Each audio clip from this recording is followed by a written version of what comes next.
صاحب مذہبی جماعتوں میں خصوصاً JUI کے اکابرین کو نشانہ بنایا جاتا ہے اور اس کی ذمہ داری بھی کوئی قدم تنظیم کی جانب چلی جاتی ہے، اس بارے میں آپ کی کیا کہنا ہے؟ دیکھیے یہی تو ایک مشکل ہے جس کا نہ آپ کے پاس حل ہے نہ قرآن کے پاس حل ہے.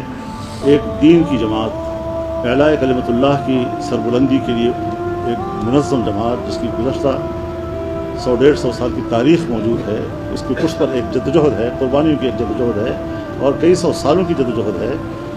ان اکابرین سے جو چیز ہمیں منتقل ہوئی ہے، چاہے وہ نظریے کی صورت میں ہو، عقیدے کی صورت میں ہو، یا اس عقیدے اور نظریے کے لیے کام کرنے کے رویے اور منہج کی صورت میں ہو، یہ امانتیں ہیں.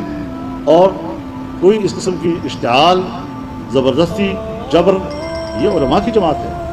یہاں پر اگر ہم ان کو شمار بھی کریں علماء کرام کو تو 5 لاکھ سے زیادہ علماء کرام جو باقاعدہ فارغ التحصیل علماء کرام ہے، یہ دنیا کا سب سے بڑا فورم ہے.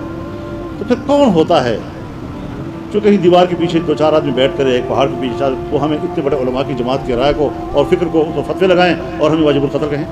تو کسی مسلمان کو، ایمان والے کو، جس کے قلب میں ایمان کا نور ہے اور آپ نے اس کو کافر کہہ دیا تو وہ واپس لوٹتا ہے اسی کی طرف. اس کو بھی ذرا سمجھنا چاہیے.